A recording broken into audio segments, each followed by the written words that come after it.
It's 11:59 at Radio Free America, and this is Uncle Sam with music and the truth until dawn. Right now, I got a few words for some of our brothers and sisters in the occupied zone. The chair is against the wall. The chair is against the wall. John has a long mustache. John has a long mustache. It's 12 o'clock, Americans, another day closer to victory. And for all of you out there on or behind the lines, this is your song.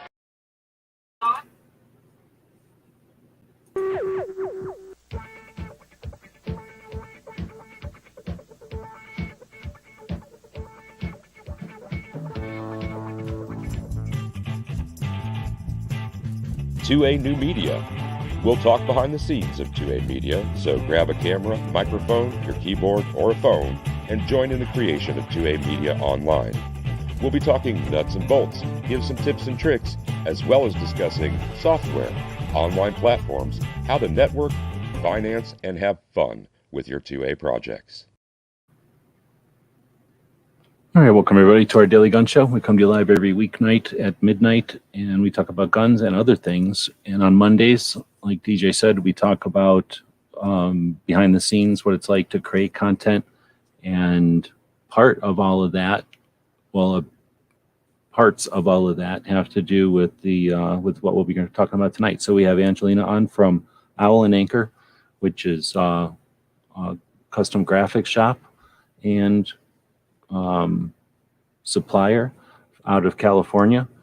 We've known each other now for, I don't know, probably a bunch of years. And over the years, I've worked on projects together. We've done interviews before. So I was just talking off air that, hey, let's consider this like season 2 or, episode 2 of our interview kind of conversation thing. But then we're getting a bunch of kind of basic questions. So why don't we start off with for a couple minutes? First off, thanks for jumping on or joining us tonight. And then I guess take a couple minutes, introduce you and Alan Anchor if you want, and then we'll dig into a chat about whatever we're going to chat about. I guess I'll just preface it before I let you go with this is a live conversation. I'll start sharing the screen here, and we dedicate, maybe a third quarter of the screen there to the live comments. So feel free to be part of the conversation. With that, thanks again for joining us. And if you would, tell us about you and the company. Oh, yeah. Thanks for having me on. It's always fun to hang out. And I was thinking about it. I think we might have known each other for like 7 years. I think. I don't know. I'm bad at math, but a while. Definitely. And the whole time you've had Alan Anchor, and in that time, I think when I first started watching you do stuff or paying attention to your Instagram, it was when you were doing the 2-color decals. And you had already been doing patches, but patches are come and go and people get into them, and you've grown with your patches and stuff. We might talk about that if the conversation takes us that way. But remember doing the 2 color decals, and I had done some decal stuff, some sign work in 1 color, which was bad enough. But remember that's that era, if that helps on your end. Oh, yeah. Yeah. Somewhere. For me, it was in the middle of gun channels, so I had so much juggling at the time. I remember when you came around, you started hanging out and then making stickers or helping folks out with decals and things who were doing channels over on gun channels. So that's when I started going, oh, okay, there's somebody who's here as an ally to help out. And I guess that's what I figured we'd chat about tonight is, what did I have on the thumbnail? Like supporting 2A businesses in 2022. So I was chatting for now over a while, but you've been in business for how long? We have been in business for, I believe, 5 to 7 years. I guess we'll say 5 years, like officially. But the whole, I guess I would say the main direction from the get-go has primarily been, 2A. So I really, and I mean, this is probably like Alan Anchor 101, like, 5 year ago interview type thing. But I really kind of got into it because, a friend of mine had a friend who couldn't get any decals made for his business because he owned a gun shop. and people just wanted nothing to do with it. And I think he went to 2 or 3 places, and they just kind of told him to kick rocks on the whole thing. And I was like, yeah, I mean, I don't care. I'll do it. Who cares? So, that guy had a good experience and recommended me to someone else. And then it kind of, as it does, it snowballs from there. And, we've definitely had a lot of interesting clients through the years for sure, and a lot of really cool opportunities. So it's been fun. It's been a fun however many years. Trying to ask questions. I'm going to just go with what Woods basically has been putting much questions up here, but everyone else is free to throw questions out if you want. But I don't want to. I know stuff, and I don't want to say stuff that is off the record or would lead into stuff we don't need to talk about. But that's great intro. So just to kind of do a basic question, why the owl and or the anchor for the name of the company? That was actually kind of a joke between my sister and I, because my dad's English, so it sounded like an English pub, and we thought it was funny, and then just kind of ran with it. Because I honestly was just doing this on the side from college, so I didn't really expect it to go anywhere. So I mean, you don't really put that much into it, and you just think it's kind of a side thing that you do for a year or two and then move on to something else. So it's kind of a goofy name, and to be honest, this is like not what I personally would have picked for the long term, but it's kind of, I think it kind of gets you somewhere because it's weird. So like it stands out and people remember it. So that's why the Allen anchor. It's a weird joke. Well, and you've played with it. Let me see. Do I have an Instagram up? I'll grab my Instagram. I posted a picture of a bunch of my patches that I've had that aren't on a patch panel or in the van or something over on my Instagram here. Eventually, my internet will come up. And if I can get this to show up big enough, you've had some fun with design of the logo. Yeah, I mean, like, I can't get it to get big because it's stupid Instagram, but with the design, with the owl a part of it, or just the word, I don't know what to call that, the lettering. Like the typography of it, I guess. There you go. Yeah, the fancy word, the typography. So I've got quite a few, and those are some of my favorites, really, like the different takes on the, I don't know, themes, I guess, of them. Yeah, I like to, I mean, I guess at the end of the day, I suppose I'm kind of an artist in a way. So a lot of this stuff, like, I just do it because I like it.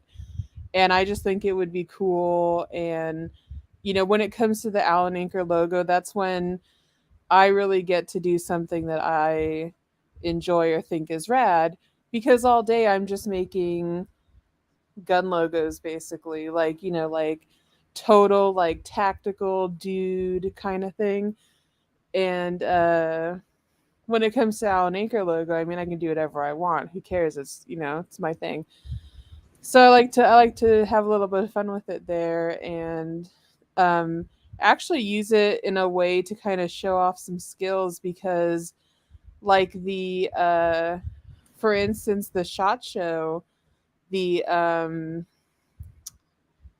what was it? I think SHOT Show 2019. I feel like because the last 2 years, I have no idea what year it is. But 2019, I did that, like, the Stardust sign in Las Vegas. So it was kind of like look what we can do. We can make something cool and unique for your business too. Yeah, so it was a flashback thing. It was subtle, and it had your logo incorporated into it, and then it was easy to read, and I don't think it had any glow in it, but the detail was pretty awesome. So yeah, as a business card type of patch, as a commemorative, a SHOT Show, and, like, people wanting to grab cool swag from the show, Like it had all of that. Well, most of the time you do that with, I guess you pay them at SHOT Show for your new designs like that, for the logo designs. It's pretty much coincided with SHOT Show, right? Yeah, I usually try to bring something cool to SHOT Show because I'm in a lot of the patch groups on Facebook and stuff like that. So, um, I mean, and just how the patch world is. Like, it's cool to get the limited edition SHOT Show patch from this booth. So I try to show up with something cool, and then the last two ones I've done, I try to have like an old Vegas theme because you're in Vegas, why not? So I've been doing, the whole neon sign thing. And you can actually see the golden nugget one in your picture in the bottom right. Well, I was trying to wiggle my mouse. I can't get it to go much bigger. I can wiggle it in front of the screen here better, though. And that's not something that people could ever buy, right? You pretty much had to get one handed or get it in order, that kind of thing. Oh yeah, I think I did end up putting like 10 or so on the site because everyone, like, there's, a lot of people don't get to go to SHOT Show. But for the most part, you had to be there, and you could probably give me a patch too to get one. So I was going to ask a question here from anyone to interrupt you before, but when you mentioned something there, I'm just curious because it's been a while since we've chatted about it, but what's the ratio of the work y'all do? Is it, you've got the morale patches, which are available on the store or at the Etsy, and then the morale patches that like woods, right, for like individuals or projects or campaigns or something. But then I'm sure a chunk of your work is badges and companies and labels and all the, we're going to say like the non-flashy stuff or the stuff that isn't, it's branded or something. So is it 50-50 or is it some other, what's the ratio of that stuff that's not necessarily for sale in the store? Let's put it that way. Custom work. I guess maybe that's the way to say it. What's the ratio of custom to morale patch side? I would probably say it's about 70% custom work. So in that, I would include banners, business cards, tablecloth, just general design work, stickers, patches, wristbands, like all the stuff, basically stuff for everyone else. Because that's really so like 70% of your time is working to support small businesses, and then only a portion of that is going to be actual patches because you still do decals and the other merch, logo merch that they might want to sell or use for setup or whatever, like for their exhibits or which I say the tables at a trade show or something or a gun show.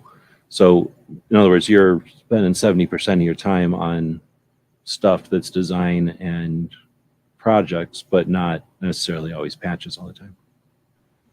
Yeah, I would say, definitely at least 70%. I mean, the retail store, allananchor.com or the Etsy is really what I guess I would describe as more of like, at first, just a passion project. Like, just, hey, I think it would be cool to sell a patch that says this. So here you go. Because, like I said, I mean, a huge portion of our business is making stuff for other businesses and getting stuff done for them so they can represent their brand and have, the best face forward. And that's really our focus. But like, I mean, the patches, there's one that's my dog turned into a patch because, I just thought like that would be rad. So yeah, it's definitely at the, the heart of Allen Anchor is supporting other businesses and making sure other businesses are able to market and brand effectively. So how often do folks come to you for the whole thing, or do they come to you with like a task? Like I have this is what I need done, or do they come with you like, what do I do? Or do you Uh, often?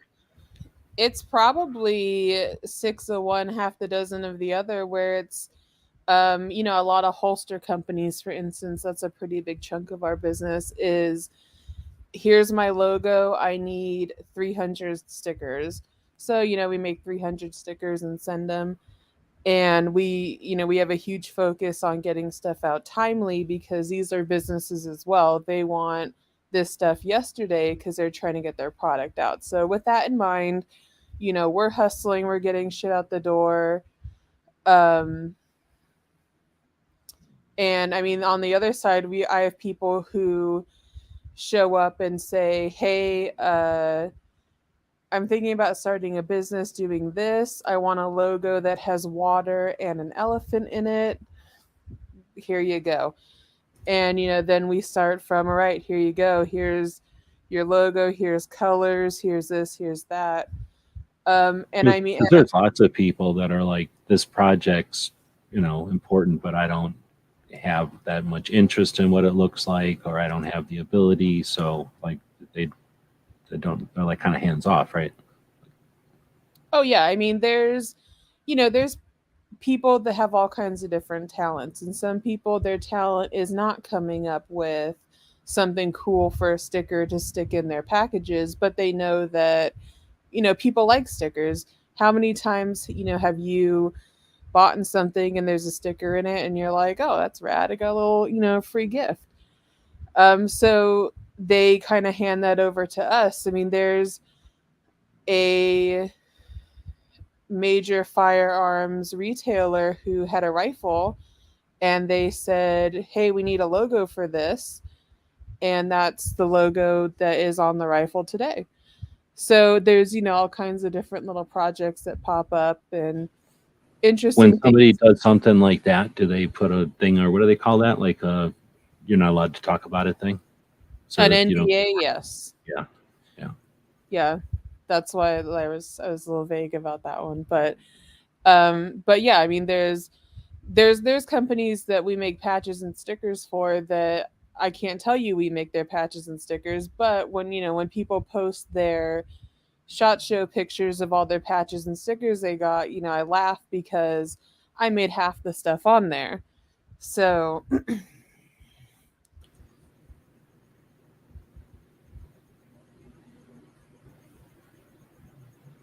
oh, DJ's coming through with a lot of really good questions.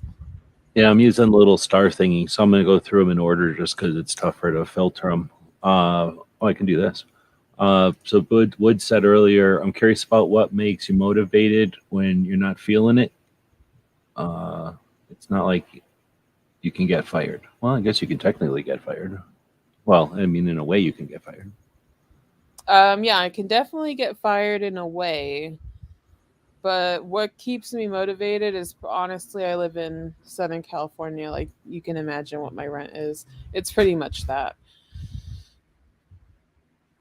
I mean, I do enjoy self-employment to an extent. It's I started doing this cuz I thought I'd have all kinds of time to like do all the stuff I want to do. And now I just work harder than I ever have in my life for the most part. So, And all the time. That's the fun part. Constantly. yeah. I mean, I'm trying to like plan a vacation and part of the vacation is, well, can I bring my laptop and get some work done like every day? Next one is again from Woods. Do you think being 2A is an overall benefit or hindrance? I'm assuming to the company, or just being in California and being a business owner in California or a business owner in general. Um, I can definitely say from experience that being 2A friendly is kind of it can be a hindrance and it can be a what's the opposite of a hindrance? Like A an non opportunity or an Yeah. open store. Yeah, it can open a door, but like so I mean I've gotten feedback both in person and emails and whatnot, basically like I would love to buy from you. However, you have XYZ on your website. So, but there's also on the flip side, and more positive note, I've gotten a ton of business, a ton of things, a ton of feedback that basically is, yeah, I like that you guys do this, so I would love to support you. Here's my money. And they tell their friends. So, I mean, it's a blessing and a curse, I guess. So along the lines of that question, I'm assuming it would be the same if you post a picture of a badge, because you're allowed to talk about, you've done a ton of different departments and agencies, badges, if I just say it generally like that, where they'll take their metal badge and do it in PVC or embroidered or whatever, and then, custom stuff you can do. So let's say you post something about a badge, or you're letting people know, hey, you can do badge work. And then somebody's going to come along and go, oh, I don't like the police, or I don't think you should be working with blah, blah, blah, or blah, blah, blah, jackbooted thugs or whatever. So there's going to be people who are all mad about that. And then you post something with swears on it, I was going to say, because you do all kinds of stuff with swears on it. And I'm sure people are like, oh, I don't even like, I don't repost everything with swears if I don't want swears on my own channel or something, right? So you got to deal with that. So I imagine, right, and there's probably other things like, oh, I don't like PVC patches or something, whatever other glitches people have. So along lines of his question, where does 2A fall into being a hindrance compared to some of the other hurdles you got? And maybe being in California. I've had people, when I'm talking about the company, go, oh, blah, blah, blah, they're in California. And I'm assuming because you're a girl, you probably get all kinds of people like, oh, I didn't know a girl's running this thing. Yeah, actually, I don't want glitter all over my patches. Yeah, there's no nail polish was on this envelope. How was I to know? But yeah, I mean, I would say, in all honesty, yeah, I mean, is it any more than any of the other 800 million things you can like not want to buy from someone for? Probably not. Yeah, I mean, I have, people that they don't support the company anymore because of something they think that maybe they heard. So, you know what I mean? There's like tons of stuff. You can pick one thing out and run with it all day for something. Someone's always going to be unhappy. But for the most part, I mean, it kind of is what it is. And I don't think the 2A is any more of a hindrance than anything else, other than there's always someone that just kind of is a little more wound up about it, I guess I would say, or a little more looking for upsetness in that. I don't know. Well, because it's like a political topic, maybe you're like going to find people that are looking for something to be upset about, and then they stumble across something you got. Now, oh, look, here's just what I was thinking about getting upset about. Oh yeah, I mean, like, kind of. So here's kind of an example of that is, my husband actually was posting a bunch of patches and stuff in an EDC group, and someone else commented on it and was like, oh, that's really cool, I really want to grab this patch, and sent him a link and whatever. Then a few hours later gets a comment that says, yeah, I would love to buy them, but there was a bunch of anti-Biden stuff, so I'm not going to. And they were from Canada, so it was kind of like, I mean, we're all free to vote with our wallet, right? So whatever, but it was kind of just like, all right, well. Well, I mean, again, one of the things I value is that you're willing to do your thing. So, I mean, like I'm assuming that the reason you're still in business and able to continue to grow is because other people value that also. You don't have to agree with everything everybody does, otherwise we'd be weird drones. But certainly you can find things to complain about, right? And then it's up to those people. I guess there's probably people that we don't know about that get upset, but those people that choose to let us know, it's always interesting, I guess. How often does somebody decide to let you know about some problem they got with your stuff or your posts or something like that? I would say probably at least once or twice a month, someone will actually Well, put that's the not bad. effort. But Yeah, you guys it's post all the time, and you have a lot of stuff. And now that I'm just listed a bunch of stuff, I don't want to feel bad, but there's like a plenty of opportunity for people to have a fit about something, and you're definitely out there. So I'd say that kind of rate doesn't seem too bad. Hopefully, it's not frustrating for you, oh yeah, and the cop one is actually that's probably the one you hear the most. And which it's is the same because that's cool. And well, I don't know. I mean, hopefully, you're not. You're creating opportunity for both.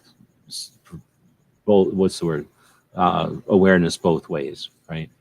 Because how could somebody? They'd have to be oblivious to get the stuff if they didn't have some either not no care what you're doing with your other stuff or supporting your other stuff, right?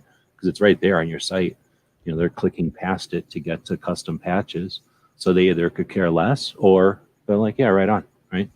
They're certainly not, oh, this is offending me so much we're not even gonna get our badges here. So anyway, I'm thinking that's some sort of bridge oh making yeah, there to some and extent. like the federal government has gone on my website and emailed me about patches since Biden's been in office, and there's like so many, like that he lives Biden with the mask on his ear thing. Like so, take that for what you will, I guess. But yeah. Well, and I think that's also an indication that like not that many people are looking for things to find defense about. You can have an opinion and just move right on, right? I think most people do if they even have the opinion. So let me get to DJ's. DJ says he likes your use of pop culture and the humor that comes through many of your designs. Have there been any projects you've left on the table because of copyright? Yes, absolutely. A ton of them. How about turn stuff away? Like somebody comes to you with like, oh, you know what would be awesome? Let's take the Coca-Cola thing and do this to it. You're like, no. Does that happen a lot, or do people kind of figure that out before they come to you? Most people kind of have it figured out. There have been a few things like I did once get asked to make a bunch of swastika patches, and I said no because I mean, I'll pretty much make anything that anyone's going to pay me for, but I just didn't really feel like that was appropriate or needed, so I just chose not to do that. Yeah, I wouldn't. I can't blame you on that one. So DJ saw asked another one. When it comes to your own patch collecting, what do you focus on? I sorry, I was looking at some for my own patch collection. What I really like is patches that people have given me. So like, if you meet someone and get their patch, or like a friend sends you a patch because they think that you think it's cool. I don't really buy a bunch of patches anymore. Um, if it's something like I think is really cool, like I'll totally buy it, but that's kind of few and far between. But yeah, I mostly that, like I guess I would call them sentimental patches, memento patches. I don't know. And then do you have like a type or something like or is it I mean, I guess if they're random patches from people's own whatever their branding is or something that they've come up with, that's going to be fairly random. But well, I guess like some people like the cartoon character stuff, some people like the different flag takes, some people like the what do you call like the rebranded branding or something. So I guess there's no like types of patches you like more than others. This is kind of tough. It's asking somebody who deals with patches constantly about Yeah, it deal with is. constantly. That is kind of tough because I do see a lot of I see a lot of patches all the time. But I will say that if I guess if I had to go live on a desert island and I could have like one patch panel that I select to come with me, I would probably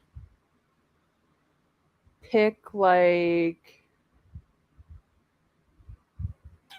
I guess I would pick like high detail PVC patches because they're such a pain in the ass to make that once you like pull a really good one off, like you know how when you're making a You can patch, appreciate it. yeah, like you're just like, man, that was not some shit that took me 5 minutes to make. This thing like made me want to die 80 times. So I guess I would say that because they're just, it's a whole other level. It's like way harder to make. It's way harder, and you got like, I mean, if you have a patch with like 10 colors in it, it's not as easy as saying like, yeah, just put red, green, yellow, white, whatever. There's like a particular red, a particular green, and they all got to look good together. Like a big thing, like a peace sign. It's just one big color with another color behind it. No detail at all. Versus something. What did I have this thing up on the screen still? Like one of these, like the owl one. What do you call your owl one? Owly? No, woodsy? No. What do you call this one? The one that's got the sweatshirt. Just I guess the street owl. I don't know. I never really had a name for him, I don't think. Or there's a bunch of them here, but that one that comes to mind is just having a ton of colors, a ton of details. Like, you were playing around with that one, obviously having some fun and just showing off to what y'all can do as a designer. But then on the other side, what your manufacturers can do and are willing to do, right? Some of the badges have that kind of detail, but it's usually less colors. Yeah, the badges, I mean, the badges are crazy when you look at them, but a lot of time it's just like all gold. So you don't because they really want it to look like their badge, which is kind of frustrating. Yeah, like they want the closest match to the badge they already have on it. So, you just blanket it over in gold, whatever. But when you actually look at it, it's like, dang, there's a lot of detail in this patch. And I mean, these are just to kind of take like another level into it. These are made off of a mold, as you know, but maybe others don't. And they're milled. I mean, some of these things like that owl patch, it probably took them 20 something hours to mill that mold because they're using a little tiny bit on that thing. Oh, you know how I was, you can tell your shadow band or whatever. I was posting these links earlier with those pictures right there. And I had to type out OWL_AND_ANC before it said, oh, do you mean Alan Anchor? Oh, yeah. For each post. I was going to try to jump over to your Instagrams and here's one, right? But no, is it? Yeah. Or is this a blurry one? And that's a blurry one. It's a blurry one. Because you have a couple of channels and you play around a little bit. But I was going to grab eventually an engraving one. You have one on here, right? Or are they all on the Patch Club? There should be some on there. But I was going to say, taking off a DJ's question there, which is, what his question was something like, what was your favorite patch or whatever? Here's a picture of your patch panel back there. And that's what percent of your patch panel is this? Like of your patch collection, how much is that patch? Oh, shit, maybe try to make it bigger. That's probably half of the wall. Like he's sitting in front of kind of a small area. Like it goes above him and to the right. And this is at the shop, so you got plenty of space. And this is all just out right now. So it's like basically a wall, literally. And then anybody that might own one of these can has an idea of, because he's out way in front of that thing. Like those are smaller behind him than, you know what I mean? Those are small. So actually, wait a minute. Did you make big giant hexes? Yeah, well, those are like, so those ones are like 2.5 or 2 3/4, I think. And then you can I never knew that. I always thought you only made the Ranger eyes. Oh no, yeah, there's like a two. I think they're 2.5 inch. So there's 2.5 inch, Oh, and then now we have 1 inch versions of those two. oh, okay. I didn't know you had the range rise, and I thought whenever I seen some post back in the day, I was like, oh, you just made more range rise. So anyway, so I was trying to show the patch collection there. Um, I think the last time I seen it, it was on multiple panels, and I don't know if I didn't pay that much attention to it to see if there was rhyme or reason to that. But that's going to be my question: is as somebody who also has, I know what it's like to have a lot of patches, and they're not just like, oh, I walked around Chacho and got a bunch of patches. I have those also, but I have a lot of patches from my own runs and from yours and other people who I like as patch people that I know, and then stuff that I bought and traded for, and then the stuff that people have given me, like you're saying. So, and then I travel and I try to get patches, at the gun shops and stuff. So, like the van and the cop car and the different um, tours each have a patch panel. So, so wherever the cop car's been, it has the headliner like that, and then the van has a patch panel that lives in there, so that I don't think of like what's my favorite patch. I think about which patch panel I want to go look at. So let me ask the question that way. Do you have more than just the one big giant patch panel that you use for the videos or have at the shop for like bragging and inspiration? Or, do you have other patch panels, or is it just the one? And then if it is just the one, is it arranged in any way based off of anything? It is now just the one patch panel, but the one patch panel is made up of like 15 patch panels, so it's huge. So it's And more then, like a quilt of them or all on the wall. They're not like all connected, sewn together or nothing. yeah, they're just like because okay, well, so others may not know, but patches weigh a ton. Like That's a good point. they are freaking heavy. So that patch panel is like 15 to maybe 20 2x3 panels that are secured on all four corners, and then all the patches are stuck to that, and it goes up uh shit, I don't even know. Like It to goes the ceiling, it looks like. Well, he's sitting right there, but when he's standing, he's like 6'5", and he even has to get on the step stool to like put stuff at the top. So it's pretty high. It doesn't go down to the floor. It might, but the dogs are still kind of young and they'll probably just take patches and run all day. So that will have to wait. But uh, I could yeah, have sworn I had it down here somewhere. yeah, and they love grabbing stuff and like running and then having us like chase them around the office to get it back. So we did just add a few more up at the Oh, I top. apologize. I should have had this one on the whole time. Sorry, everybody. Oh yeah, that's the best one. How do I make this bigger? Come on. Would you hold the camera the wrong way? You be mansplained how to work the Instagrams? I feel like you need to make this one again. I actually don't do any of the videos anymore. There's a director of marketing now. Actually, this is the way to get at least all the patch panel in there, but it's just too small. I don't know how to make it bigger. But anyway, sorry, I'm interrupting. So Like if you look right there, there's the light switch. So the light switch is at like normal light switch height. So then you can see, and it goes past like maybe 2 panels past the top of that. oh, over here to the puppy's left or whatever, to our right. Mm-hmm. Oh, okay. So then, so it's heavy, but then is this like chronological? Like as they come in, you add the more patch panel and stuff. You've never, I mean, it's a major undertaking to go in and pull them all off, and then like try to know what there was where, and then put them all back in some kind of like arrangement. Or has that happened?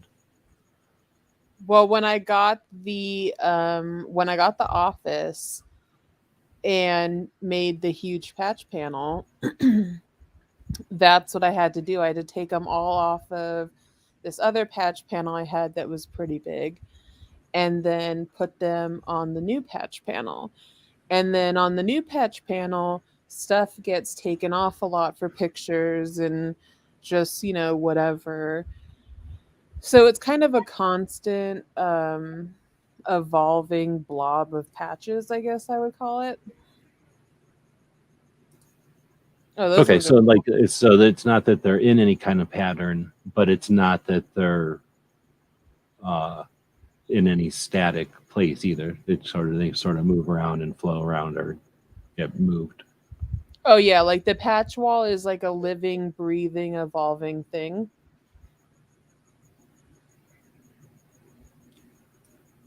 All right. So then, what about vehicles, other places? You don't have patches like I was saying. You don't have them in the cars. You don't have them in other places, like not patches in your blood type of thing.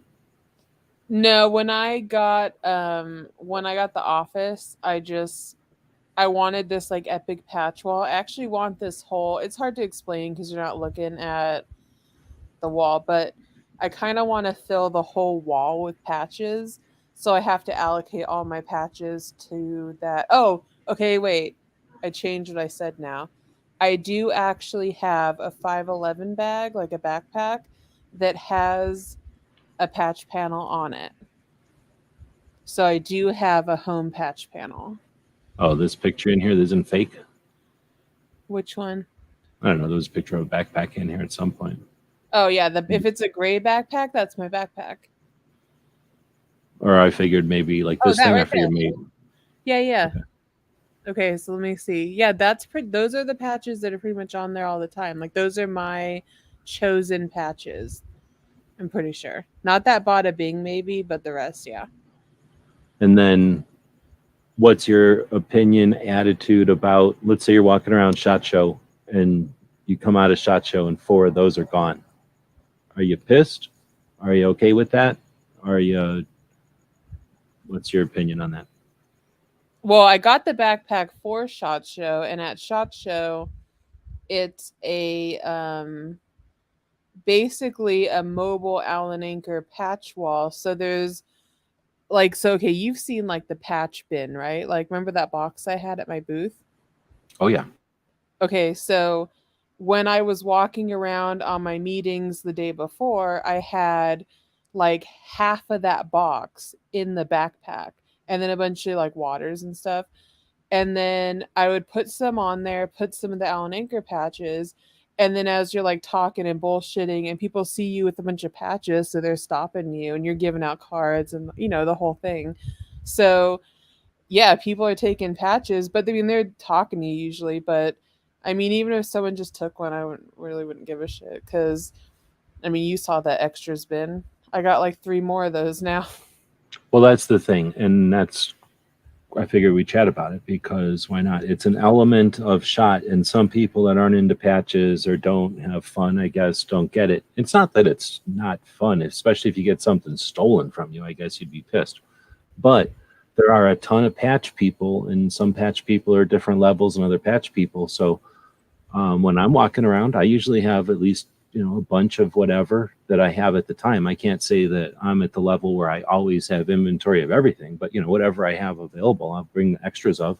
So I got them for trade because we're patch people are patch people. So I don't do this. I'm too cheap to leave my patches out because I know that that's a thing. People will come up and grab them. So here's the deal: you're in a place with 60,000 other people. So there's no rules. It's just that there's 60,000 other people. So some people are going to take them because they're criminals and they just think it's funny. Some people are drunk or something because there's beers and stuff at SHOT Show. So maybe they'll do it as thinking it's funny. And then I'll bet you it just happens where you're walking past somebody and the way that they brush against you, the patch just transfers onto their onto their arm or something. Like I would not even be amazed if that didn't happen like 10 times organically, just the number of people brushing against each other with all kinds of exposed Velcro panels and stuff, especially with bags with so much Velcro. So it's possible for just, accidents to happen and then somewhere in between. But then there's also patch people and they think of it as sort of like count and coup. That's what I think of it. At least that's what it looks like back when I was watching the Facebook things. So you're kind of walking around with a backpack like this to kind of be like, look what I'm doing. But you're also kind of taunting people who are going to come up and grab one.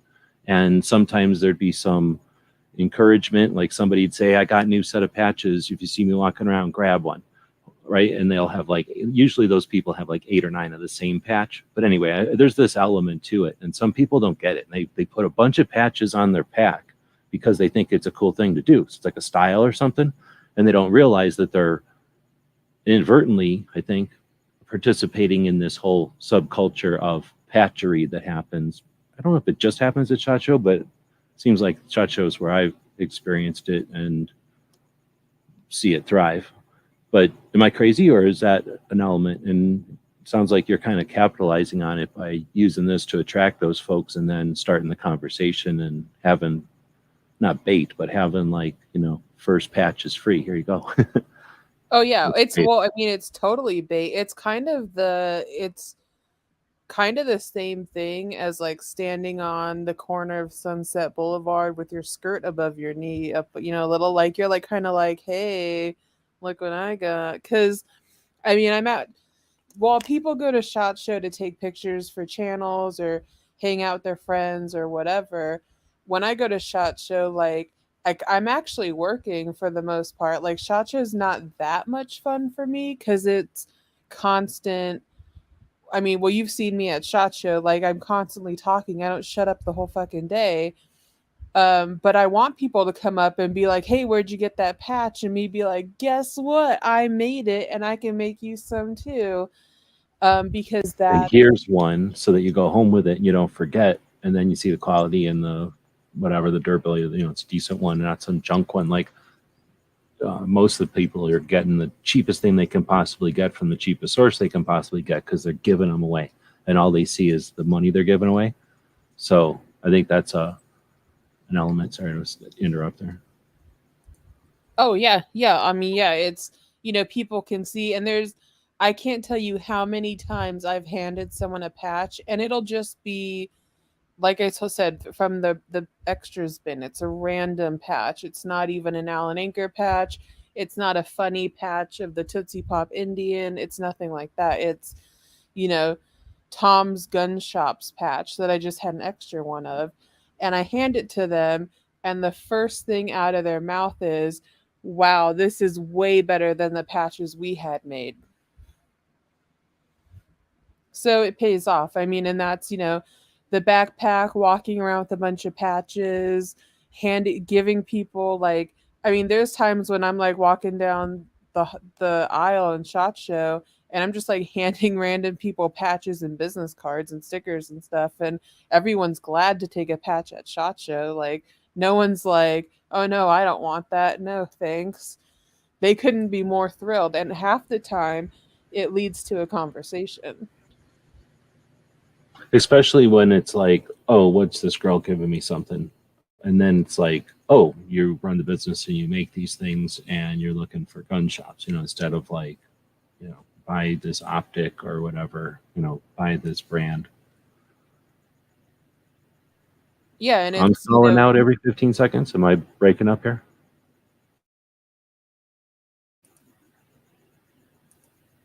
Has my internet been breaking up? I didn't think it had been. Okay.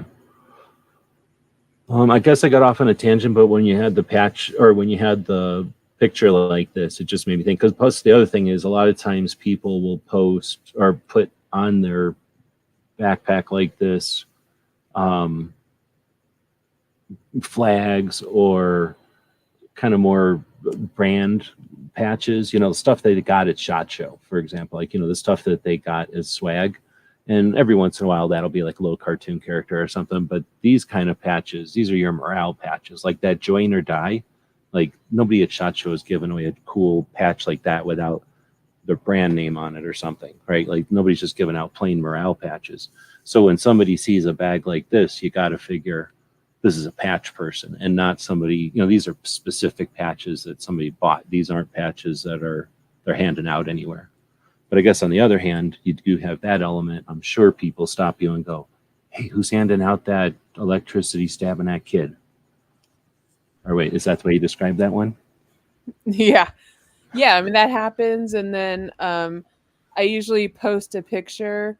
Like I had one year, I had the that bright orange pro gun as fuck key tag on my backpack.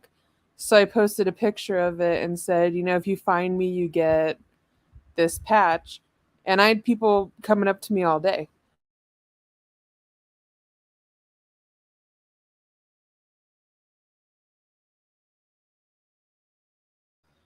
So it's good for, it's good for marketing, which really at the end of the day is what, if you have a patch with your logo, that's what you're trying to do. You're trying to market.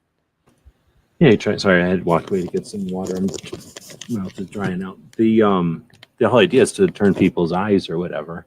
And well, okay, so we're gonna go about an hour, right? Maybe 90 minutes. How long you got? I got Like, however long. okay, so I don't want to make it too long. So I don't want to get too far in tangents, but looking at the ones that are on your pack, I guess, like that one with the ghost and all the drippiness or whatever, it's difficult to see because I can't, the way that Instagram works, it's the way that it shows the picture on the screen. I can't really make it too large. I can't zoom in. Actually, what am I thinking? I can just go, do you have this one on the store on Etsy? I believe, I don't think that's on Etsy anymore, but it might be on the .com. Well, I can just grab the puppy. What was I going to say? Just the details and stuff, having the little fine details and all that. Is that something that I'm assuming patches have always been able to do it? Is that something that was something that you got with your skills, like an improvement in your skills and awareness, or was that something on the other end, like the manufacturer skills, or was that something in communication between the two of you? In other words, I'm guessing that since the beginning, your patch design abilities have increased and the quality of the patches has improved. Is that from your end, from the manufacturer end, or from some other, like I'm trying to say, like a communication barrier, or curing a communication barrier, if that's the way to ask it? I would definitely say that a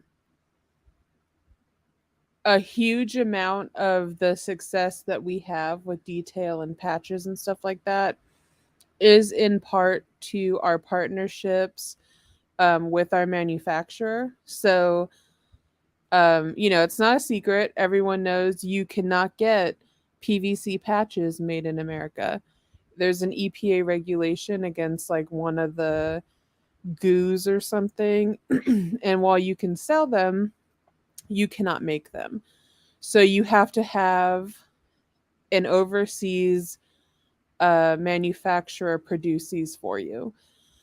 So I guess the real trick is finding someone that you can work with that can pull off your vision. So like the patch that you're showing here, I I mean, think this, that's an example of what I was trying to say. Like, you've gone beyond just like, oh, it's puffy.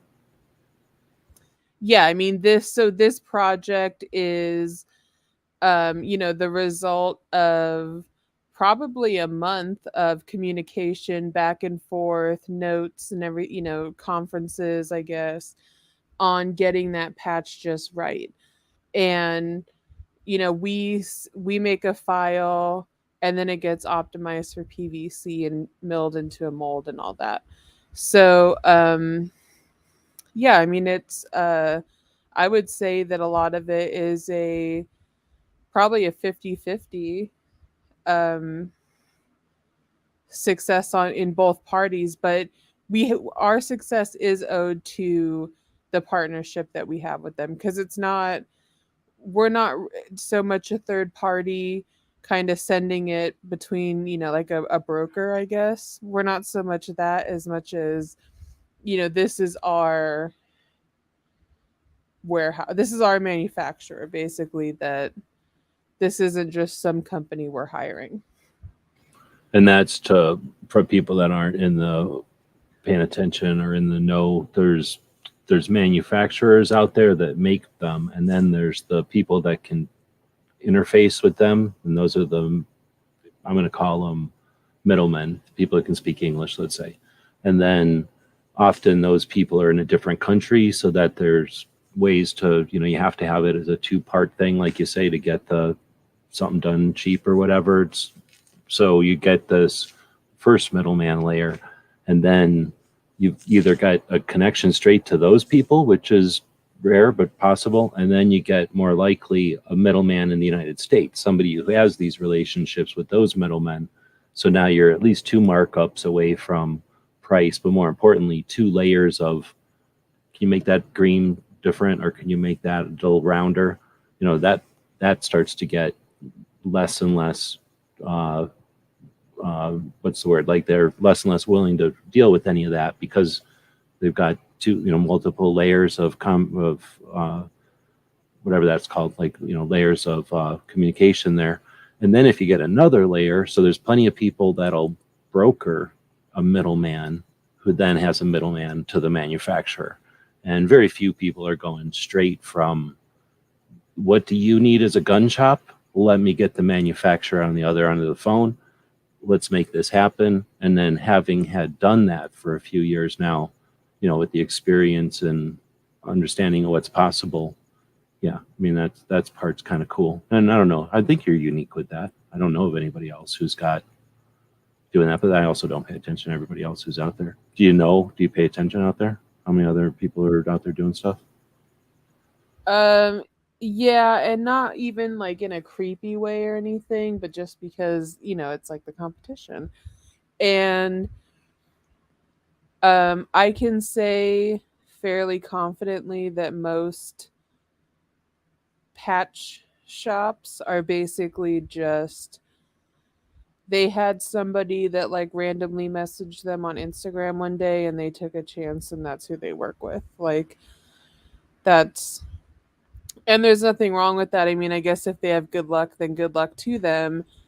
But that's kind of like, you're kind of like throwing a paper airplane into a hole and waiting to see what comes back in a way. Whereas like the patches that we make, I mean, I have like incredible control over every aspect of that patch because it's like, nope, let's stick that green out, a millimeter more. And that's what happens with it. And then So, if they grind the mold for your badge or whatever, then that's never going to show up on, blah, blah, blah, dot China as a badge for sale. You know what I mean? Like they're not using the molds over and over when you're done with your project, your run. yeah. And we also don't use China, which most people use China, but we don't use China. Or a stand, right? Yes.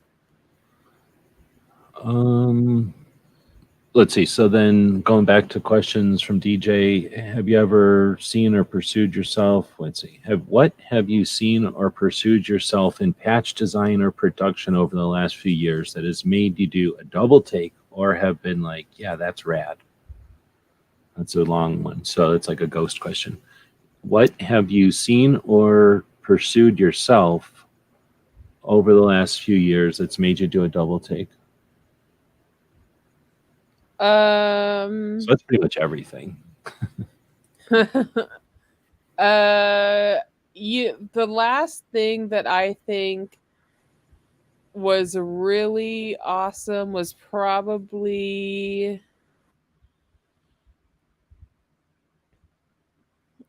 I don't know, probably the DEA badge. Like that came out pretty good. And we also did this patch pretty recently for like a water rescue. Like they called it speed rope or something like that. And that came out pretty good. I don't know if we had a picture of that on Instagram. We probably didn't put that up, but there's been some designs. Oh, and did you see the grenade? That Yeah, one. I That's was my going to say, favorite. as far as like 3-dimensional ones, I thought that one was again pretty unique. I don't think anybody. So is that real tough to get that much rubber? Is there a reason other people aren't doing it? Or is it just the weight? It's got to weigh like 2 patches. Yeah, I mean it's so manufacturing wise, that's like 2, possibly 3 patches worth of rubber for one patch. So, costs go up. And it's also just a little bit outside of the box. I mean, that's one of the things that that Is we it on really Etsy? try to do. What? Is it on Etsy?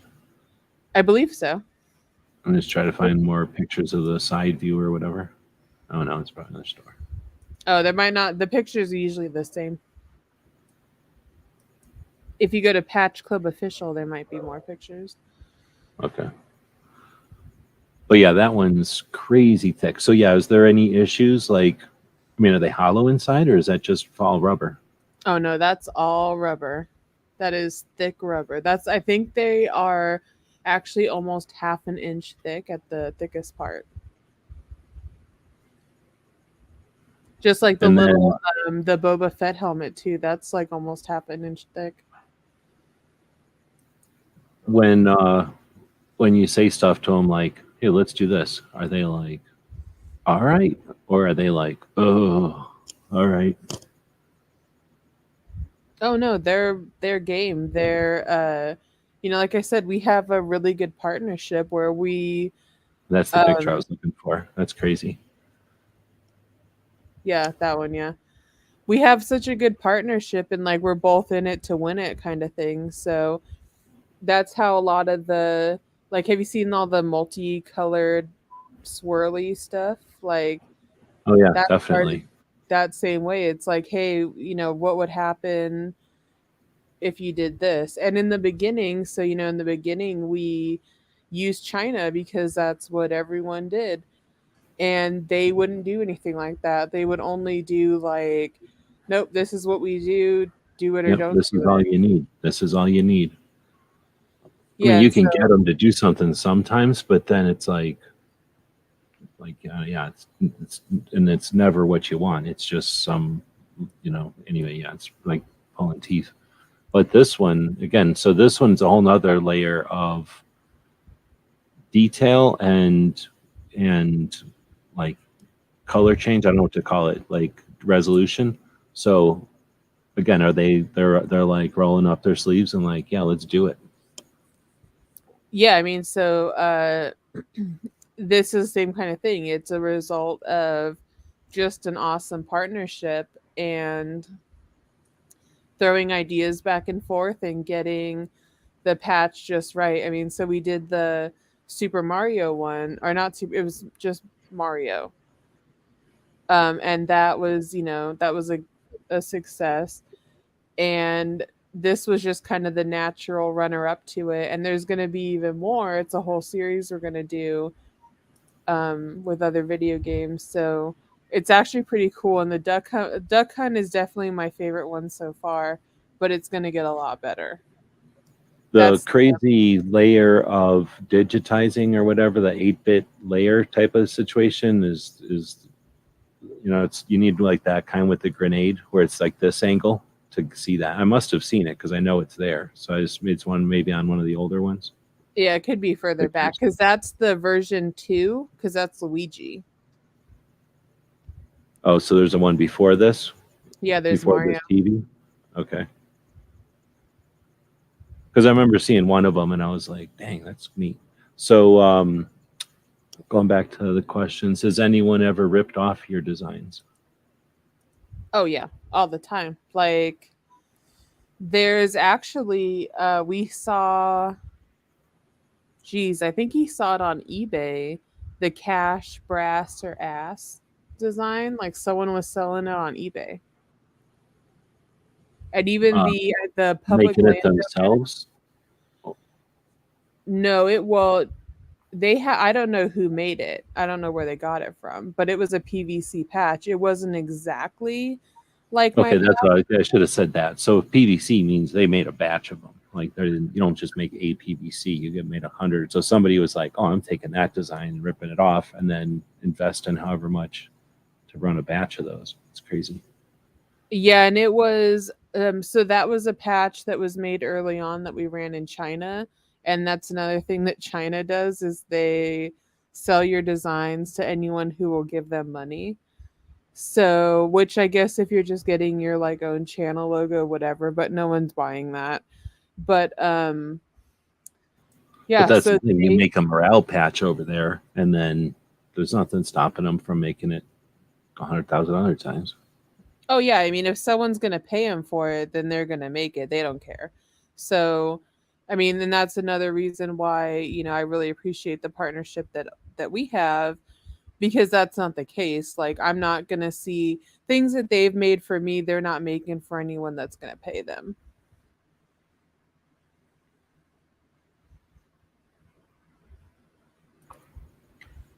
We should probably mention the Woods Bear. I asked earlier out there if people have a favorite. Where did I put that question? What's your favorite Allen Anchor design? So people were throwing stuff out there. Woods was saying his Bacon Bear. Oh yeah, that was a good one. There's been a lot of pretty good ones through the years. We ended up just kind of BSing here for the most part, and which is fine, and appreciate the time. But I guess what I had thought about, besides having an excuse to just BS a bit, was to ask you about, with your perspective or with your where you are in the industry, where you work with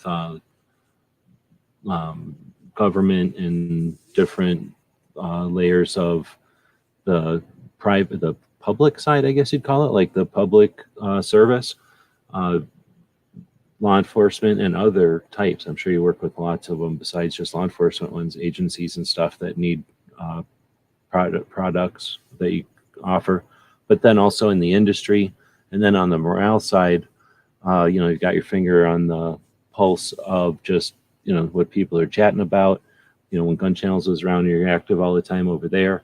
And then, just on social and stuff, you guys do the social on the regular and you lean into it. You're not just superficially doing it. So I guess what I was going to ask is some questions about that. Do you have any, I don't know, do you have any interest or have any opportunity to riff on any of that? Or do you have any perspective that you want to share as far as, my questions would be along the lines of, is the industry growing? We had a couple of years of boom there. You've been in business long enough to see some booms and some, whatever the opposite of a boom is, like some depressions in the economy and some slow times. Are we in a big time, or are we on a rising? I know there's inflation and stuff, but often businesses, are looking for the future and not necessarily always reacting. So I know it's an open-ended question, but I guess that's sort of the point. Any perspective on any of that, or any, like I say, anything you want to riff on there? I think people are approaching things a little more conservatively lately, but I don't know. I think things are kind of going in a good direction. If in the gun industry, at least, I don't know. I mean, there's definitely a kind of a boom there, but there's uh I don't know. I guess I would say like a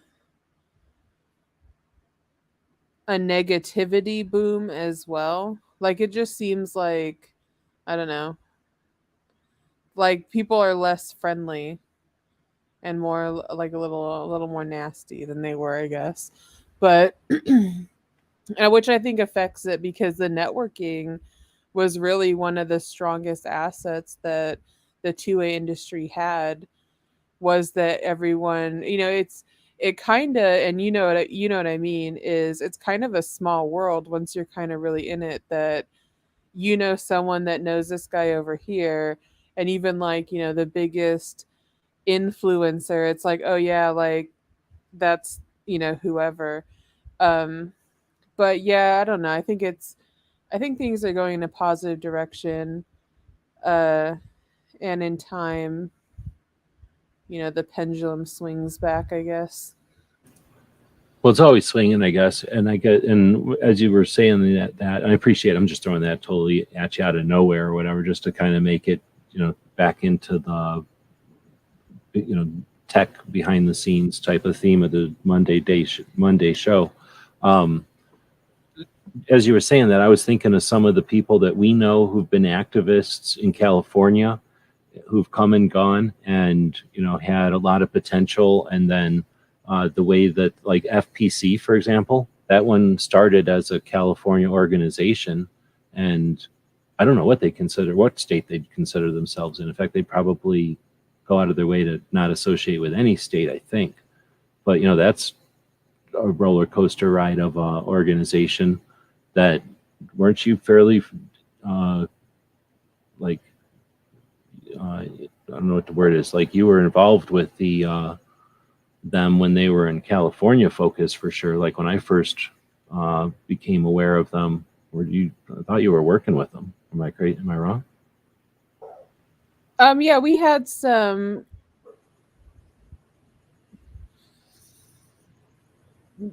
I don't really know what you'd call it. Like some, I don't know, at least down in the LA area, there's a circle, I guess you would call it, or a, s- a cluster of people who are shower uppers for things and stuff like that. So, you know, like through other people who were 2A activists, I became aware and involved with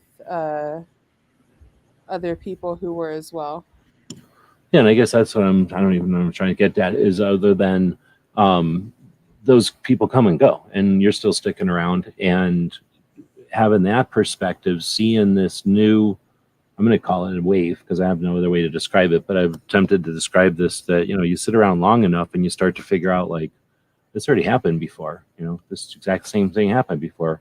Watch, they're going to walk over there and trip over that. Nope, yep, that happened again, right? Like you start to see some patterns, and maybe that's the question I should have asked. Is there, where do you think we're at in some patterns here? Because I guess one of the things, as I was saying it, as I was asking the question, stumbling along, trying to ask a question there before, when people buy stuff for their business, like stuff for the gun show, new stuff for their booth at a trade show, new business cards, patches that are either for the product. You know, you think of like the first aid kits where has a Velcro patch on it, or a panel of Velcro, and they put a patch on there as part of the branding and incentive to buy the pack, you know, the kit. I know you do some stuff with holsters and stuff where they put like cool decals and stickers and sometimes patches, at least as on their websites, if not along with their products and stuff. And that kind of stuff is, I guess I'm assuming, is a reaction thing. Like, oh, business isn't doing good.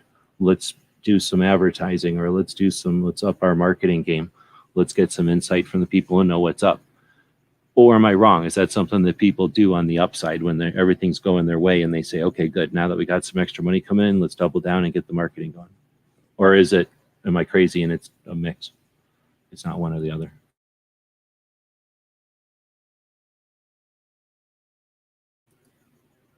Oh, I lost her. Oh, am I lost maybe?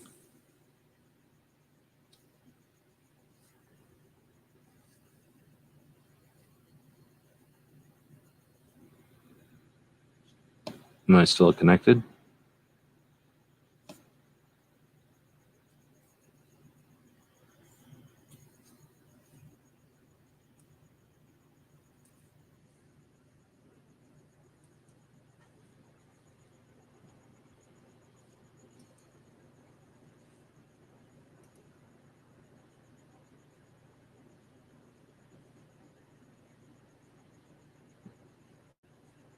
I can hear the crickets.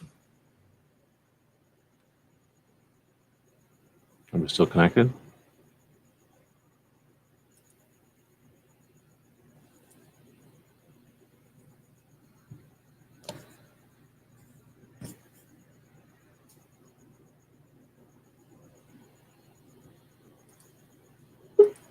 There we go. Are we back Sorry, again? my internet went weird.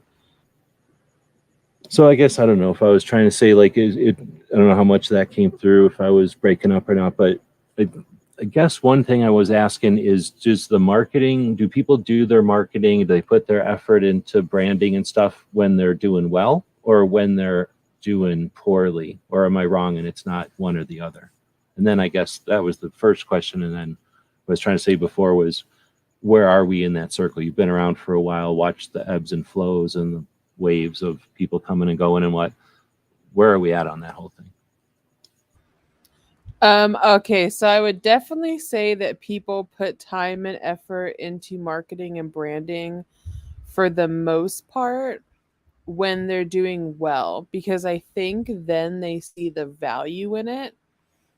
But really you should start doing it kind of from the get-go. But like, I mean, like all things, it's kind of like the lesson you learn in business, I guess, as you go along. You kind of don't learn that until you're a little further in the game, or when it's harder to set aside the assets for it. But anything where, I mean, even like, so a lot of people who listen might have channels or whatever, so we'll use that as an example. So if you have a channel, you're selling yourself, you're marketing your personality, you're marketing your channel, your opinion, whatever you're showing. So you want to get something to keep people excited about your brand. And a sticker, a patch, I don't know, a pencil with your channel name, like whatever, is kind of a physical token that reminds people of your brand, your brand, your channel, your company, your whatever. So yeah, I would say people spend more and pay more attention to it when they're doing better, because they see the value. But it should be something that people consider, uh, put more consideration into earlier in the game. And I think they would get to where they want to be a lot quicker, especially.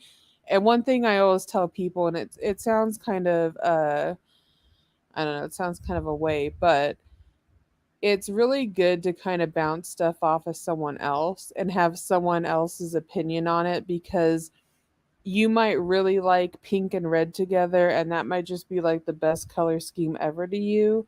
But like, you need someone who's going to be like, dude, no, you can't read that shit. And that's why, like a Yeah, or like graphic that'll designer. never work on a vehicle, and you're like, oh yeah, I wasn't even thinking vehicles. Yeah. Yeah, like, it's just good to have someone to bounce it off of, someone who's kind of been there. I mean, I've done graphics for tons of people. One of our clients is an RV manufacturer. Like, you know, we got to think of what looks good on all kinds of different surfaces all the time. So it's kind of good to, especially if you're putting, your heart, your soul, your blood and sweat and tears into something, why not go at it the best way you can? That's a good point. And since we're kind of giving advice, I meant a little bit there. I would say also, if you're branding, creating a logo, that kind of thing, it's probably worth talking to somebody who knows what they're doing and has some time on the clock, because like you just mentioned with the RVs, people aren't going to think about what colors are difficult. Like I never build anything anymore or integrate any kind of shadow anymore because of things that we've worked on in the past, where you've showed me or explained to me like what happens with shadows when we're printing or something. So, those kind of experience things, you have to either depend on you coming across them naturally or organically, or maybe a friend comes across them and tells you, right? Or you can talk to a person who's literally constantly on the other end of the situation and get their experience. And that's something that people probably don't think about. They go, oh, I can make up a logo. I know what I'm doing. And yeah, it'll look great. But does it apply to this and does it apply to that? And again, I guess that's another thing, that it's a service you provide, but it's also something probably people don't think about when they're getting into all the stuff you got to do when you're starting a project. Well, yeah, and you're trying to like keep it cheap, which I mean I get, but it is, I don't know. I think it's cheaper than most people think, and it's worth looking into because there's value in it. There's value in it for your brand. So, Do you have services over there? Like if somebody wanted to just, I don't even know why I'm asking, but just if somebody was like, I want to create a new logo and I just would like to have Angelina have like a half an hour of her time to give me some ideas and, just some directions. Is that something you provide? How much would you charge for something like that? Oh yeah, totally. So if you email us, the email is info@allenanchor.com, and you kind of just want, even if something as simple as, hey, I have this logo and the text on it is white, but I'd really like it to be yellow. Like, we could probably do that for you. Pricing really depends on like the scope of the project. I like to um I like to keep it flexible. A lot of people will say, that's a 2-hour project, so I got to bill you 2 hours minimum. Whereas, like, maybe it's just not that big of a deal. Maybe it's like a 5-minute thing. Maybe it's, whatever. So, we like to, obviously this is a business and we're here to make money like anyone else, but, um, we like to be honest with our clients. And if something's going to take me 5 minutes and you buy stickers from us all the time, there's a pretty good chance that we're just going to do it and send it back to you. So, yeah, like, it's a business and all, but we've met a lot of cool people and we try to be, I don't know, we try to be cool, but still, like, still make money. But, Right on. Like I say, I just put you on the spot again there. But now, as far as then with that, thank you for answering, because like I say, I didn't really know. I kind of assumed it was maybe the other way, where people get desperate when the coffers are running dry, so they do other stuff. So if that's the case, how do you, again, are we in a time where people are doubling down on their stuff, or like you would expect after a couple of years of, imagine, a lot of growth? I know you work with manufacturers and like I was saying before, kind of different layers. Hopefully it's not all just agencies that are paying all your bills right now. Like, selling all patches to just government agency. oh yeah, no, there's, well, so for instance, one, I guess, avenue I can speak to is Kydex holster makers. So there's a lot of those, and they're all different levels, from like a dude that does it twice a month in his garage to, well-known companies that pretty much everyone knows who you're talking about. And I would say that we've seen a lot of the, I guess I would call them smaller fish, like a lot of the small regional guys. A lot of those guys are actually getting more stuff. So they've been pretty busy through the pandemic with everyone buying arms and stuff. And they're getting patches, which there's always kind of, I guess I would describe it as like layers of swag. So most people start out with, like, a pretty cheap sticker. Like, just give me 100 of your cheapest stickers and we'll go from there. And eventually they work their way up to patches, depending on how business goes. So a lot of guys are, I would say a lot of people are getting the patches now, and they're, promoting their business. And there's one patch company in particular who, they kind of do the same thing that we do with their logo, where they do all kinds of remixes on it.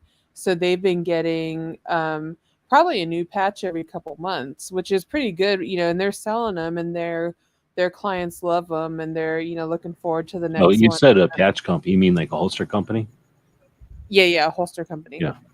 Yeah. So like they're kind of playing with their logo as, well, I imagine for their customers, but then also patch buyers, people that dig cool patches or funny patches or whatever they're doing.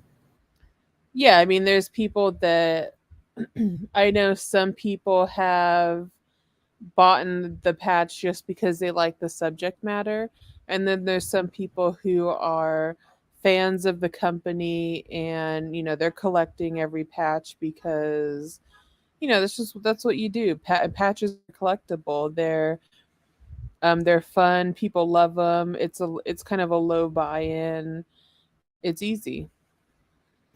Yeah, most of them are under $15 usually every place, and then cheaper sometimes if you buy bunches, and then pre-orders and different opportunities and scratch and dent, right? You do a scratch and dent. You still have those? Scratch and dent or whatever you call it, the blemish Yeah, kit or whatever.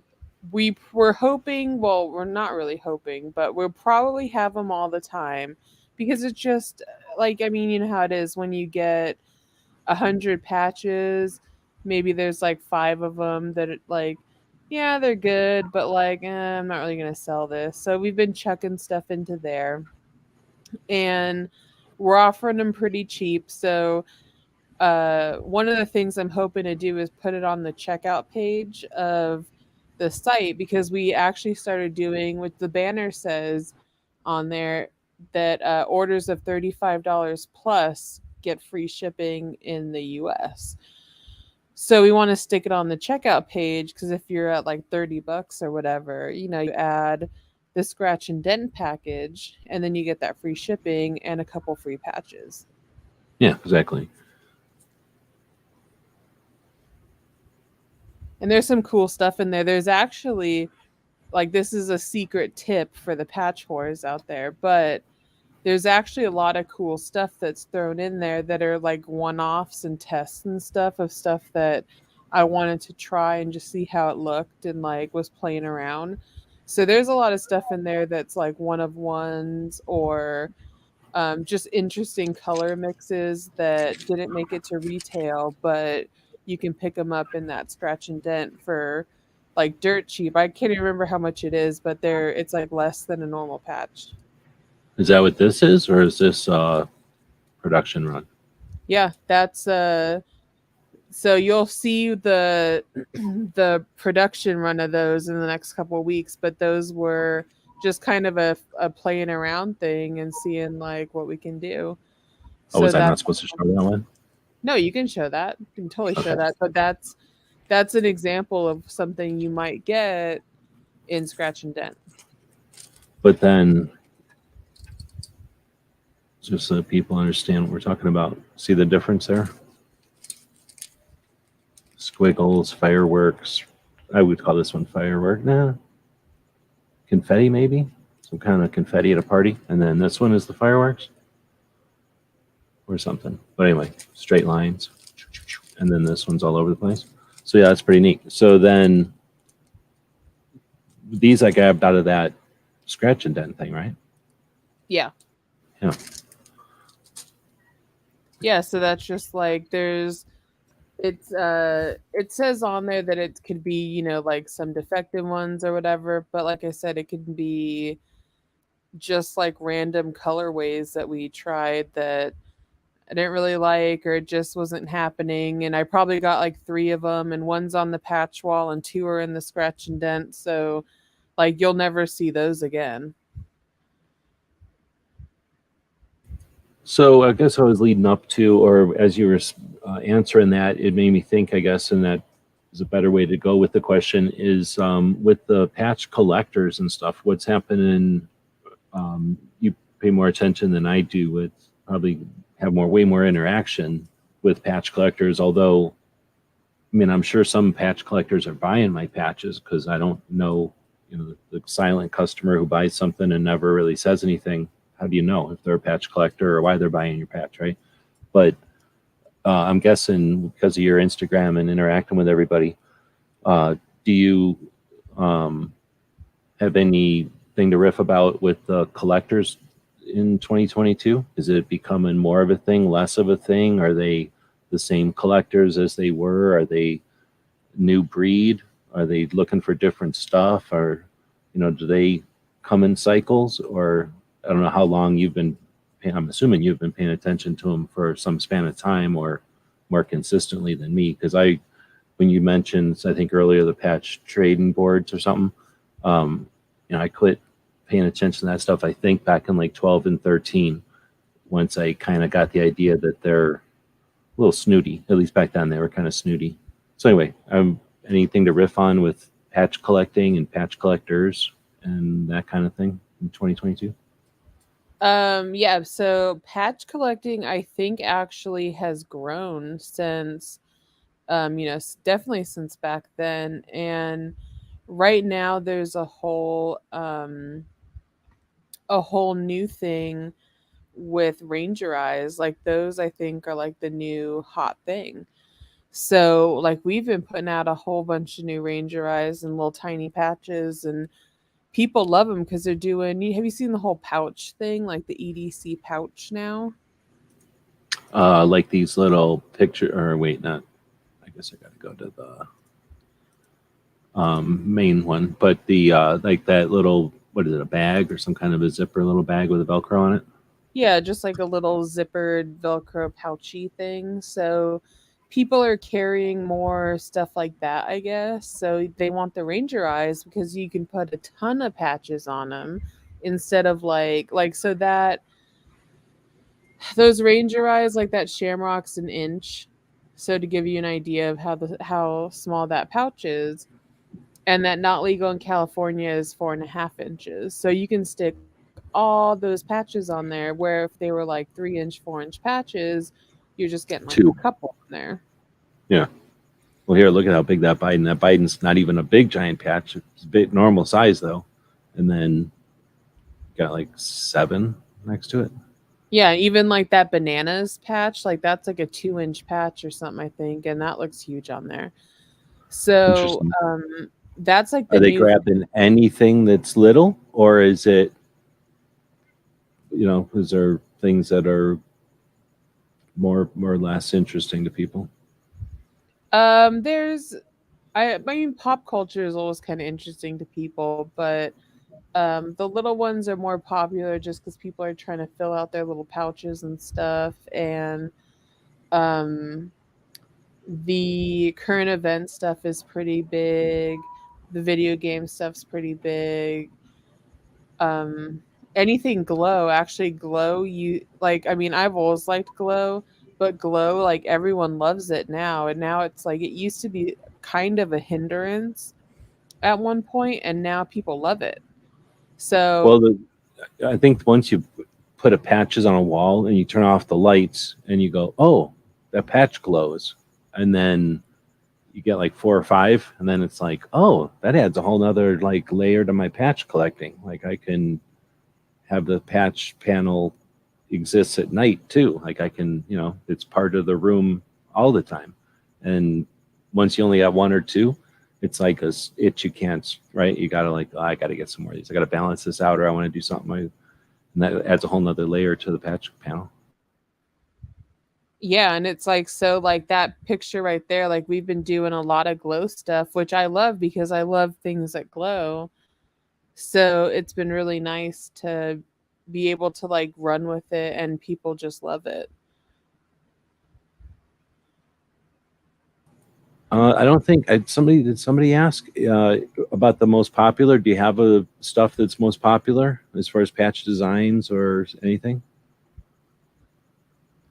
or Um types maybe? Well, you said Ranger eyes, but maybe themes or something. Video I games, I'm mean in guessing. general, I would say the PVC is always the most popular, but um I don't know. I mean, the most popular patch that we sell that sells the best is probably the fuck around and find out or the join or die AR-15 patch. Those are usually pretty popular. And then uh geez, I don't know past that. I mean, probably any of the new stuff seems to go, but we've been bringing in new designs, kind of a constant stream Is of like new stuff.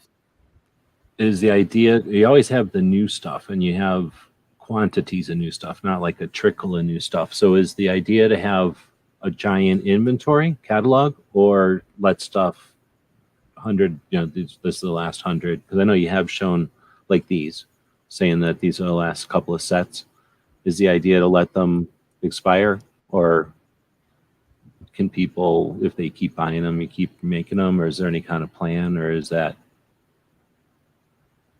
Some stuff we like to limit just because like it's that's the whole in the patch world, the limited stuff is, obviously more coveted.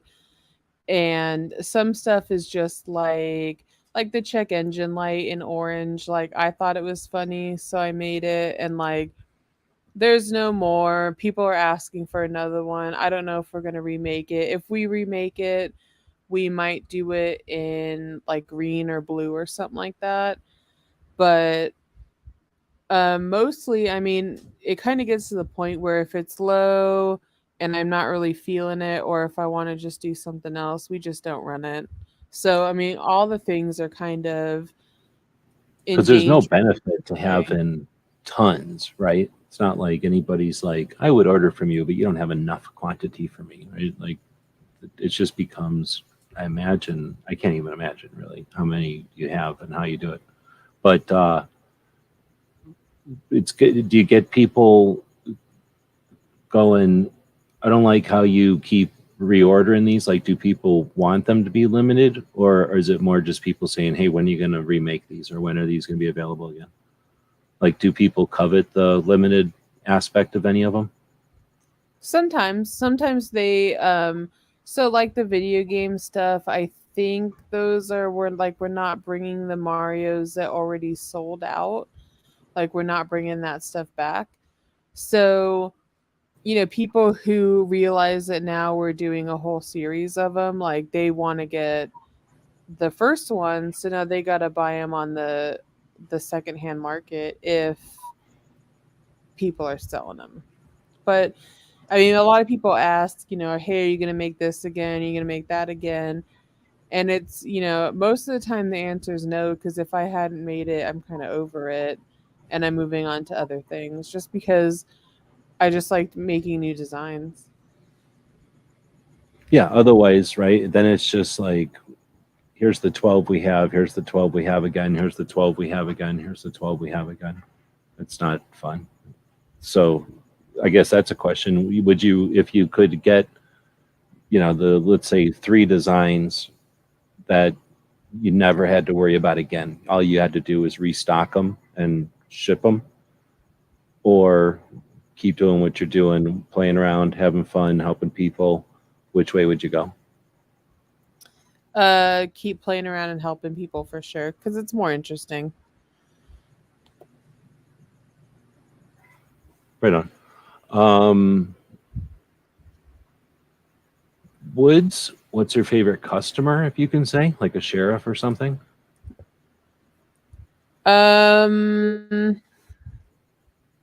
Probably, you know what? My favorite customer is a friend of mine that he basically says, do whatever you want. Here's money, do whatever you want with my logo. And I get to do like literally whatever I want, any kind of parody. He doesn't care. I have full artistic license on the whole thing. So that's probably my favorite customer because sometimes I just hand in like the most ridiculously colored stuff and like not like bad or anything, but like like we did like a neon logo and he has like a gun shop, gunsmith shop type thing. So it's just like kind of a funny logo for him, but he loves it and he lets me do whatever I want. His customers love it. People love collecting the stickers and patches and stuff. So it works and it's really fun. I mean, everyone's happy at the end. So that's probably my favorite customer. Right on. Is there some way to market that, like to put that out there as like, what do they call that? Like dealer's choice, or what's that called when, or chef's, there's a word for it when you just order whatever the chef makes. Chef du jour. Is that what it's Um, called?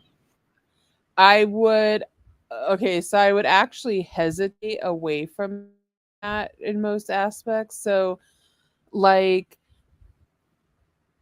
I do it for this guy because he's my friend. We've been friends for a long time.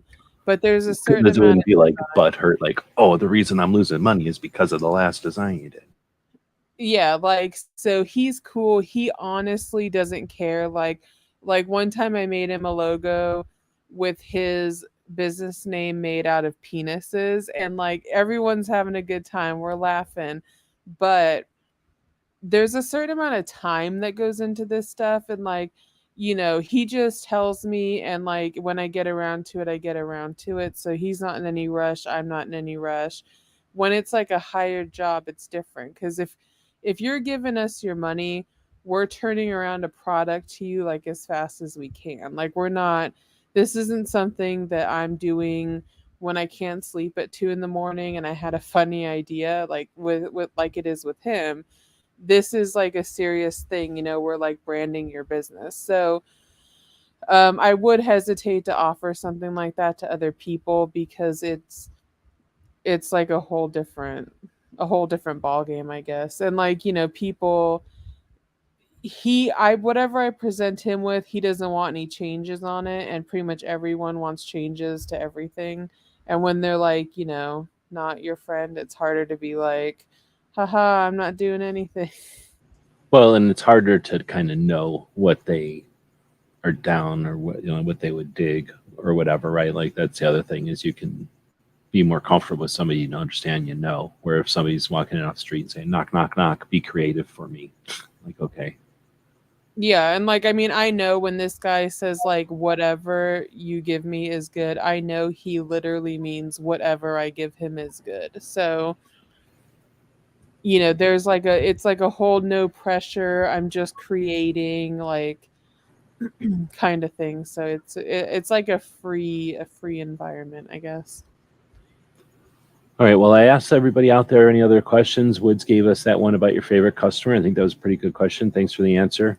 I'm going to give you a couple of outgoing questions, just to do some trying to try this out. Appreciate you giving me a chance to experiment a little bit.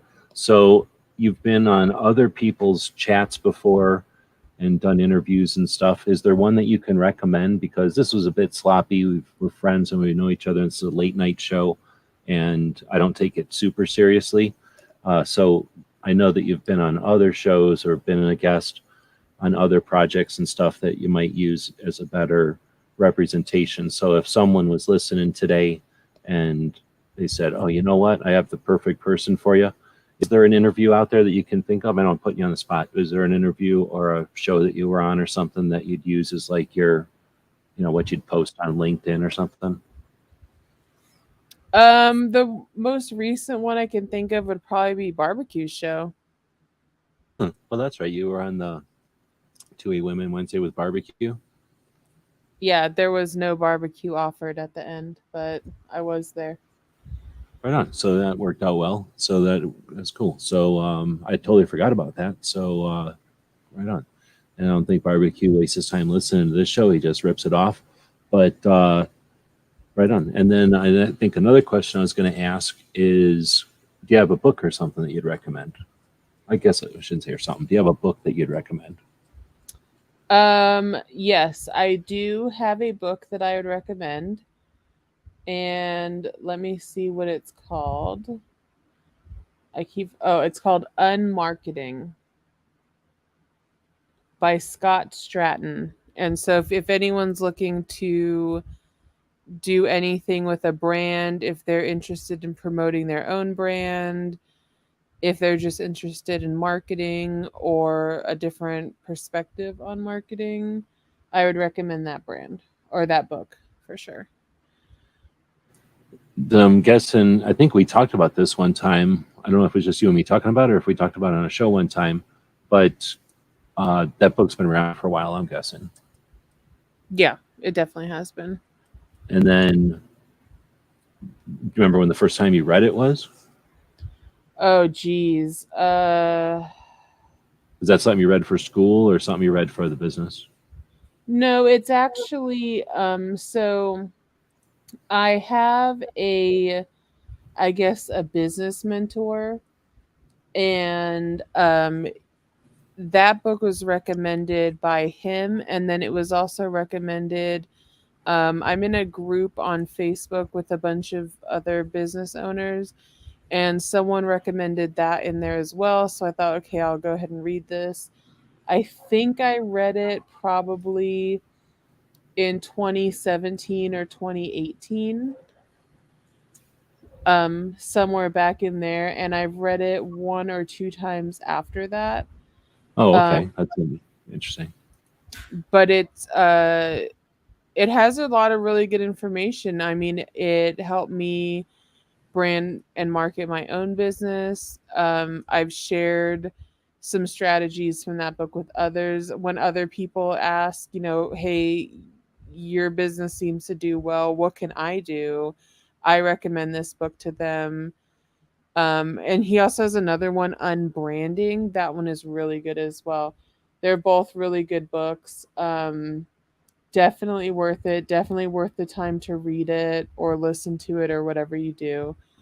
Yeah, it says it's on audio and it's free, but I guess it's free if you buy Audible. But I tell you what, if somebody buys it with that, or if goes to that link and buys Audible, I think you get like $10. You're giving me $10 if you buy Audible, or if you even all you have to do is take the free Audible week, and I think I get a cut. It's pretty crazy. That's why so many people push audio, or what's it called, Audible. But so if I was cutting you off there, did I cut you off? No.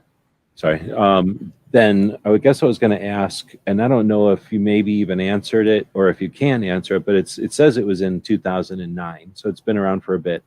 You've read it a while ago, though.